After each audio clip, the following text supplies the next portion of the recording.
Good afternoon and welcome to the fifth and final talk in our If Talking Shop series. It's great to have you all here this morning, and that car horn has gone off every day at this time.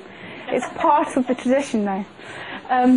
So we have today, I'm absolutely delighted to welcome Dame Evelyn Glennie with us.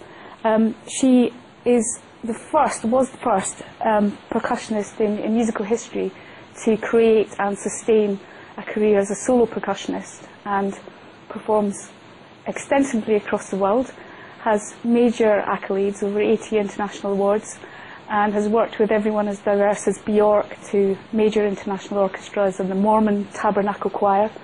And on Friday night gave us a fantastic concert at the City Church as part of the launch of our festival. So thank you, with Fred Frith. And you'll hear a bit more of Fred, and we'll talk about Fred in a few minutes. The reason technology is playing a part in today is that Evelyn's made a film called Touch the Sound, and we're going to share a little bit of that film with you today. But before we launch into that, I'd like to just invite you to maybe talk a little bit about your musical journey and what's brought you to where you are today. Well, first of all, thank you very much for coming today. For me, it's a fantastic pleasure to be part of this international festival in Milton Keynes, and indeed many of the festivals throughout the United Kingdom and the music clubs played a very important part in my growth as a musician. And of course, the whole idea of a solo percussionist embarking on the music scene was indeed unusual. And I remember how I started this career. Not only did you have to have this dream and vision in your mind, but you had to action that. And so what I used to do when I was a student in London was go to all of the amateur orchestras throughout London, and I'd go up to the conductors and I'd say, have you ever conducted a percussion concerto before?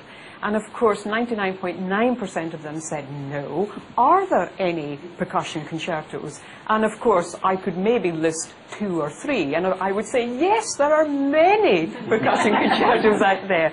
And they went, really? And I said, of course, if you want to do one, then I'd be very happy to make myself available.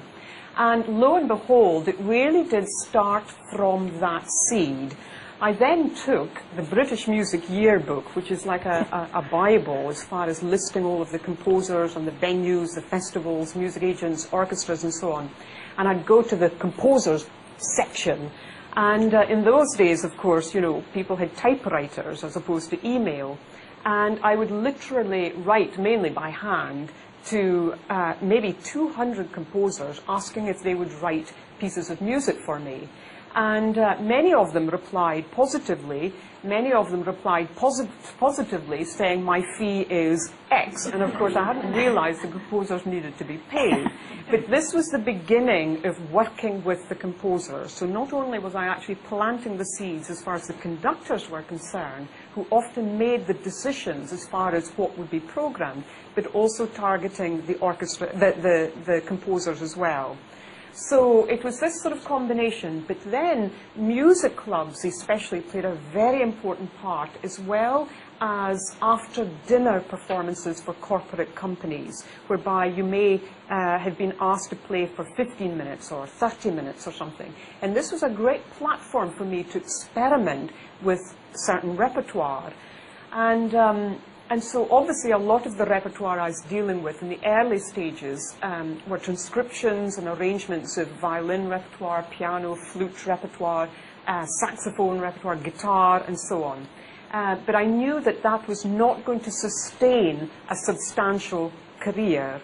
And really, for those first few years, the belief of I suppose through the interest in seeing how the percussion concerts would evolve was certainly there. And then my aim was to sustain the career. That was the real aim, thinking of the next generation, so that if a young person came along and said, I want to be a solo percussionist, under no circumstances could a person say, that's not possible, what are you going to play? So it was very important to get the substantial repertoire there. So those were just the beginning stages as far as the professional career. But of course, the very, very start of the musical intrigue happened really on the farm, where I was brought up in the northeast part of Scotland, whereby traditional music was very important in most households, and music happened in the home. So here, of course, more and more people are listening to music by wearing whatever they wear in their ears, which is almost like a fashion statement. But actually, it's done in a much more isolated way. And so the wonderful things about festivals like what you have here and demonstrated is this interaction, is really getting the community together. It's bringing people